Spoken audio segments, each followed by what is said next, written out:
Hi everyone, this is Al. When we look backward to the pre-modern time, we realize that different parts of the world went into different directions. One of the milestones that changed mankind history was the Industrial Revolution.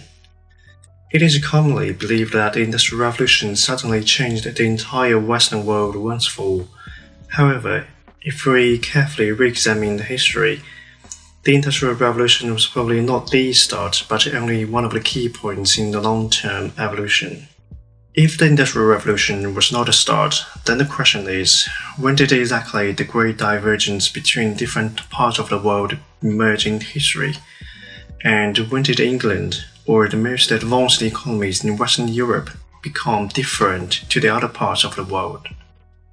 Tonight, I want to share with you guys a book called The Great Divergence, China, Europe, and the Making of the Modern World Economy. This is one of the early studies on living standards written by Kenneth Pomeranz. Though the book has its limitations in certain ways, it is one of the stalwarts in the area that modified the Eurocentric narrative and opened up a new research direction for these 2 decades.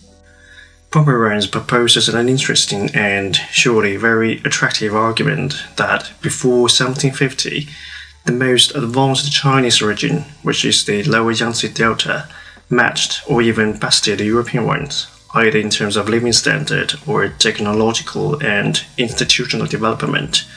And meanwhile, the 2 ends of Eurasia was facing the shared Malthusian trap of a rising population and ecological constraint.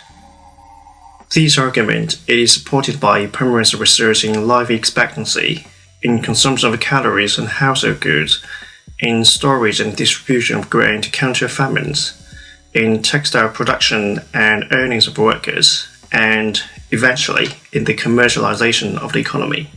Not only China, there were also evidence to suggest that Japan and India in the 18th century were probably more developed than many parts of Europe. Well, since the world economy was not so different before 1750, what made the difference then? Pomeranz's answer is the coal and ecology. The ecological damage of the growth in previous centuries ravaged both China and Europe, and deforestation drove up the price of wood as a source of energy supply. However, in Britain, coal deposits were near the potential industrial users, while northeast Chinese coal deposits were so far from the coastal population and industrial centers. Therefore, coal-driven industrial revolution in Britain did not begin in China, and neither in coal-poor areas such as India and the Netherlands. Another difference between China and Europe is colony. Some evidence suggests that the New World and Asian colonies provided cheaper access to food and raw materials such as sugar and textiles, which relieved the ecological crisis in Europe and provided markets for re-export of European manufacturing production.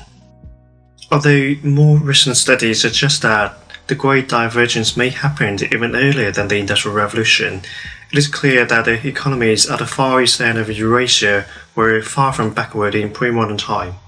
So the Great Divergent debate leaves us an interesting question. When and why did economies in different parts of the world become different?